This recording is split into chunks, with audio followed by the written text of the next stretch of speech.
How are you all? I hope you all are fine. Are you guys using your lockdown period wisely? Do you want to learn something new? Are you looking to learn English in an easy way? Then subscribe to my channel Easy English with Smriti and learn English in an easy way. Friends, I have started with a series of parts of speech. In the first episode, we discussed about the noun. And today, here I am with our next episode on pronoun. Friends, if you have not watched the first episode, then watch the first episode on noun to understand my second episode on pronouns in a better way. Yes, friends, let's get started. Listen to this sentence.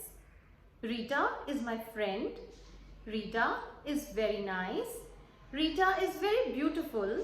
Rita loves to dance. Rita is a student. Now, in all these sentences, did you notice something?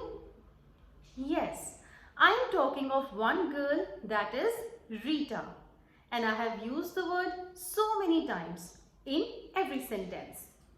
Now, it can become very irritating for the listener to listen to the names again and again and again. To avoid this repetition and boredom created by the repetition of nouns, we have to use some other words. We have to replace these words, the nouns, with something else. The substitutes of nouns, my friends, are called pronouns. The words used in place of noun are called pronoun. Now the words like he, she, it, they, we, us, are, their, all these words are in the category of pronoun.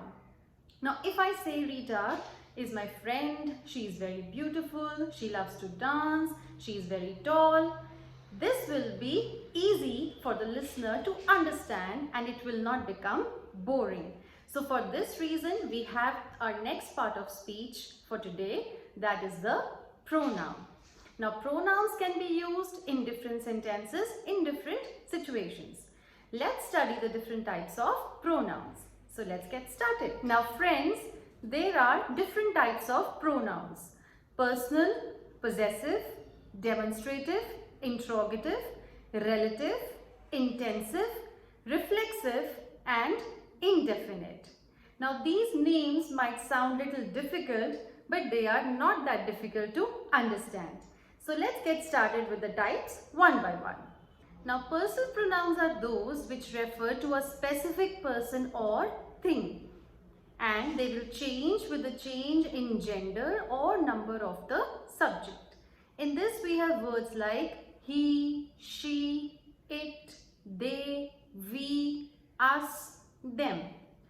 Let us study some examples to be more clear about this category.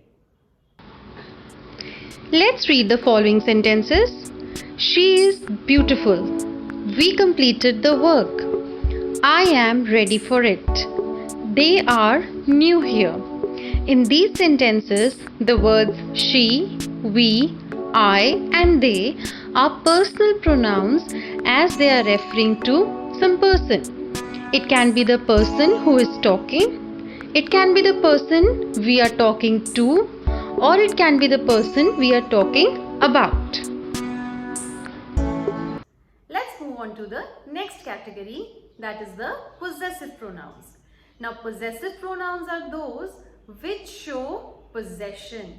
Yes, they show the belongingness of an object to the noun, like who owns a particular thing. So these pronouns are those which tell us that a particular thing belongs to whom, and in this we will have words like theirs, ours, hers, its, his. These are some examples for the possessive nouns. Let us read the examples. This house is theirs. This book is mine. The pen is hers. Now always remember, possessive pronouns give an answer to the question whose. Whose house is this? Theirs.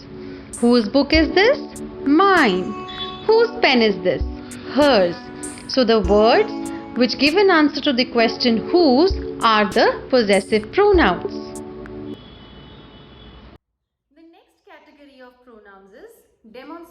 pronouns. Now in this category, we have words like this, that, these, those. These are the 4 words which are in the category of demonstrative pronouns. Now we call them demonstrative because they are referring specifically to one thing. There are some examples to show the demonstrative pronouns. I like this. These are not needed. That is good. I want those.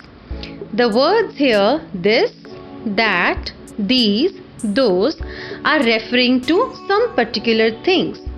There may be so many things around us, but these words are demonstrating which particular thing we are talking about.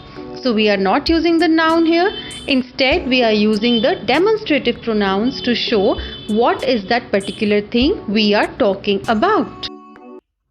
Friends, the next category of pronouns is interrogative pronouns. Now these are those pronouns which are used in the questions. Now there are certain words which are used in the questions and they are the WH words. Which are the WH words? Words like who, whom, whose. These are the words which can be used as interrogative pronouns. Let's study the examples. Now interrogatives are questions. So the pronouns which we are using in the interrogative sentences, they are the interrogative pronouns. For example, which is the best restaurant? Whom do you want to meet? What do you want? The words which, whom or what, they are referring to something or some person. But we are not mentioning their names and we are using them in the question form of sentences. So these words will be in the type of interrogative pronoun. The next category of pronouns is relative pronouns. Now relative pronouns are those which are used to combine the phrases or clauses in longer sentences. Now when we are writing the longer sentences, they will consist of phrases or clauses. So those pronouns which join the clauses or phrases together, they are the relative pronouns. In this category also we have words beginning with the WH letters like who, whom, whose. But the difference between the interrogative and relative pronouns is that interrogative pronouns, they come at the beginning of the sentence as they are the question form. And relative pronouns will come in the middle of the sentence as they are functioning to join the two parts of the sentence. See some examples for relative pronouns. The book which I am reading is very good. The boy who hit the ball got injured. The words which and who are WH words, but in these two sentences they are functioning as relative pronouns as they are joining the two phrases or clauses in the sentences. So instead of writing the book is very good, I am reading a book, we have joined the two using the word which. So the word which is referring back to the book. In the second sentence, instead of writing two sentences, the boy hit the ball, the boy got injured, we are replacing the word boy with the word who. So it is functioning as the relative pronoun. The next category of pronouns is the indefinite pronouns. Now the word indefinite itself means something which is not clear but it is there. So these are those pronouns which are referring to something or someone but not specifically. Something is identifiable, relatable, but it is not clear who or what that person is or that thing is. In this category, we will have words like everybody, nobody, someone, anything, anyone, nothing, everything, everyone. So these are some words which will be in the category of indefinite pronoun.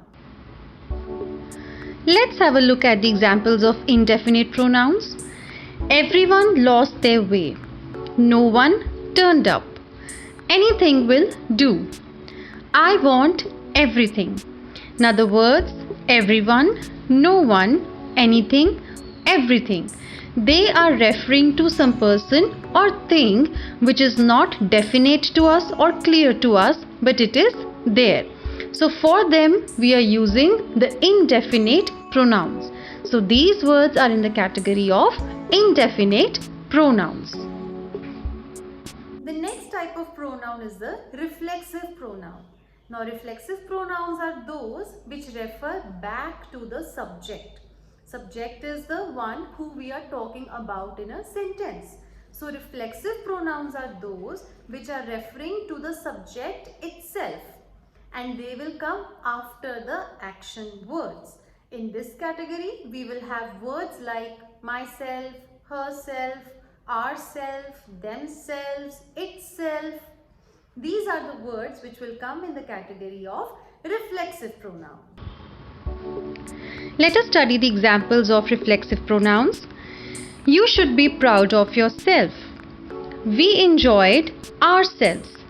They did it themselves. The words yourself, ourselves, themselves are reflexive pronouns as they are referring back to the subject, and subject is who or what we are talking about. So who should be proud? You. So the word yourself is referring back to you. We enjoyed ourselves. Who enjoyed? We only. So ourselves is referring to we. They did it themselves. The word themselves is referring to the subject they only. So these words are the reflexive pronouns. The last category of pronouns is the intensive pronouns or the emphatic pronouns. Now in this category we have words like yourself, herself, himself, themselves. Then what is the difference between reflexive and intensive? Intensive pronouns are used to emphasize the subject. They are used to emphasize the person or thing we are talking about. The reflexive pronouns, they come after the action words, and the intensive pronouns will come before the action words. This is the difference between the two. Let's read the examples for intensive pronouns. I myself did it. Who did it? I only and no one else. She herself baked the cake. Who baked the cake? She herself did it and no one else did it. You yourself should do this. Who should do this? Only you should do this and no one else. So these words myself, herself and yourself, they are for the purpose of emphasizing. So they are the intensive pronouns. I hope the concept of pronouns will be clear to you. Friends, if you have liked my video, do like, share and subscribe my channel, and wait for the next episode in which we will be discussing the next part of speech. See you soon.